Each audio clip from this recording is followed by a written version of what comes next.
there has been an increased clamor to make Hindi mandatory. Well, the people who want to promote Hindi hegemony often argue that Hindi would foster national unity because there should be an Indian national language that will be the link language between every Indian. So the argument often given is that the Hindi promotes national unity. When Amith Shah called it the Atma of the India. So there has been an attempt to give Hindi a greater precedence over the other Indian languages. There are attempts to put Hindi above on a higher pedestal compared to all other Indian languages. Recently, a minister in Uttar Pradesh has gone to the extent of stating that those who do not speak Hindi should leave the country. Hindustan is the country of Hindi-speaking people. So anybody who doesn't love Hindi should be treated as a foreigner or a foreign conspirator. So this is the level of chauvinism that is being presented today. Well, I am not against Hindi. Well, I love Hindi. I respect Hindi. But I only say that there should be an equal treatment of all the other Indian languages. It is wrong to put any particular Indian language above the other. Well, depending on the necessity, people will learn the other languages. Assuming that a Telugu guy goes to Tamil Nadu for some business or some avocation, well, he will be constrained to learn Tamil in his own interest. Why should Tamil and Telugu speaking guys speak in Hindi? This is what the Amith Shah prescribes. Amith Shah's prescription is that two non-Hindi speaking Indians should speak only in Hindi. So where should Hindi come? If a Tamilian goes to Karnataka, well, obviously he will learn Kannadiga. Rakesh Sharma, when he got training in Russia to be the Indian cosmonaut, well, he learned Russian. If I go to Japan to do some job there, well, perhaps I will learn the Japanese. So ultimately, it is the language is the means of communication. Language is a means of commerce. So depending on the necessity, people will learn the language. Why should there be an imposition of one language on the other? Well, the often argument is that Hindi is the spoken by the most number of people. Well, I do agree that compared to other Indian languages, more people speak Hindi. But there is an attempt to exaggerate the numbers also here. The 2011 census says there are 52 crore Indians who speak Hindi language. But that's not all Hindi speakers. What the mischief that has been done is to club all the other dialects who claim to be other than Hindi as part of Hindi only. For example, there are around 5 crore people who speak Bhojpuri, and there are a lot of literature and there's even poetry and film songs in Bhojpuri language. Well, not only Bhojpuri, there are around 61 different types of dialects spoken in Rajasthan, Bihar, Jharkhand, Madhya Pradesh, Chhattisgarh, Haryana, Uttarakhand and Himachal Pradesh. All of them are clubbed under Hindi, and an exaggerated estimate of 52 crore Hindi-speaking Indians has been presented to us in a bid to promote Hindi. But in reality, many demographers feel that there are around 30% of Indians speak Hindi. But still, 30% is a large number. But the fact remains is that 70% Indians do not speak Hindi. Why should a language spoken by 30% people be imposed on 70% of Indians? Well, let me also give you the examples of other nations to understand what will happen if a language hegemony is allowed. As Amith Shah claimed that Hindi will foster national unity, it's not true. The experience of Pakistan and Sri Lanka clearly revealed that imposition of a Hindi imposition of one language or a one language hegemony has even led to the partition of Pakistan and civil war in Sri Lanka. On the contrary, the experience of Singapore and South Africa revealed that the respect for linguistic diversity has even helped to foster prosperity. So let me explain these examples.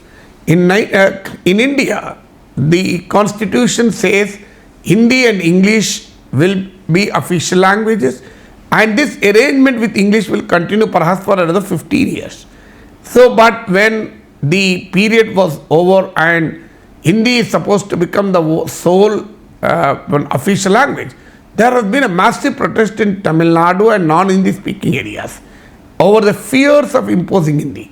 This led to the official language policy of 1963, I think, and wherein it has been decided that apart from Hindi, wherever it is convenient, English will also continue. On the contrary, what has happened in Pakistan? In 1948, Pakistan passed an official language policy. As per this policy, Urdu is imposed on even the people of East Pakistan. Even person no less than Jinnah said, Urdu will unite the people of Pakistan. But on the contrary, imposition of Hindu has led to hatred between Pakistani people. So what happened in the eastern part of the Pakistan, what we now call as Bangladesh, there are Bengali speaking people. So this led to the Bengali nationalism. So the imposition of Urdu has catalyzed the language nationalism. So there were movements for language related movements called the Bhasha Andolan, and ultimately the imposition of Urdu by the Western Pakistan elite has led to the freedom independent movement in the Bengali speaking parts of Pakistan, East Pakistan, and eventually the formation of Bangladesh as an independent nation. So the stability, unity and integrity of Pakistan have been endangered by the imposition of Urdu over the Bengali speaking people. Now let me give you the example of Sri Lanka. Sri Lanka adopted its official policy resolution in 1956, and they have adopted Sinhala as the sole official language. So in fact, the Sri Lanka Sri Lanka is a multi-ethnic, multilingual country, which 70% of the Sri Lankan people speak Sinhala language. So they brought in a law called Sinhala Only Act, which was the official language policy of Sri Lanka, and thus the Sinhala language was imposed on the rest of the 30% population also. While 70% of Sri Lankans speak Sinhala, 29% of the Sri Lankan population speak Tamil. Tamil speaking people include Indian Tamils, Sri Lankan Tamils, and most of the Muslims in Sri Lanka also speak Tamil. So making Sinhala the sole official language has strengthened the Sinhala identity, and the Sinhala speaking people asserted that their identity, and they started believing and enforcing that Sinhala in Sri Lanka is the nation of the Sinhala speaking people.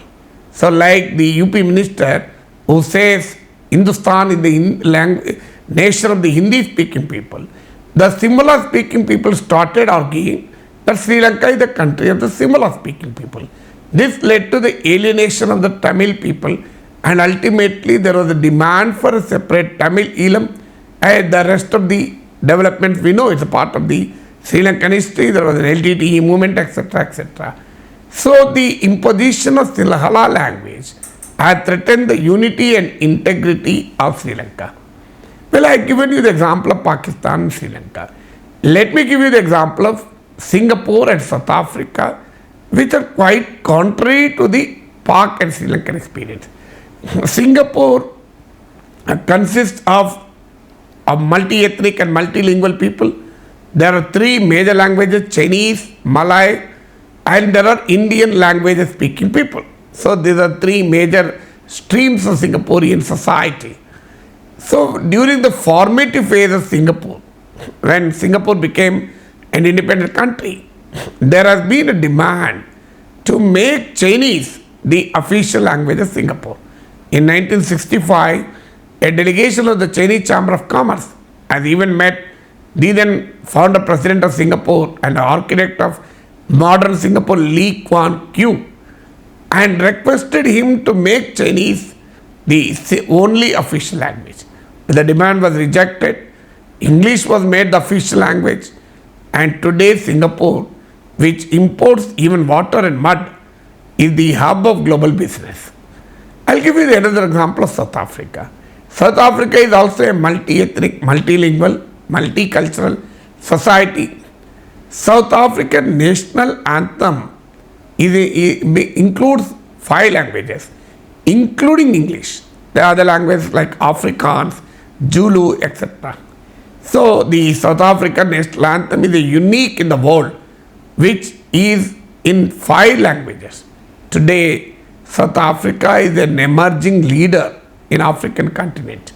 So the comparison between Pakistan and Sri Lanka on one side and Singapore and South Africa on the other clearly reveal that respect for linguistic diversity is critical for peace, stability, prosperity in any country. Should the Hindi chauvinist should realize the impending danger in imposing Hindi on the rest of the country. That doesn't mean we don't love Hindi, we don't respect Hindi, but Hindi, or for that matter, any particular language should never prevail over other language. So India is a country of diversity, and respect for diversity is critical for preserving its unity and integrity.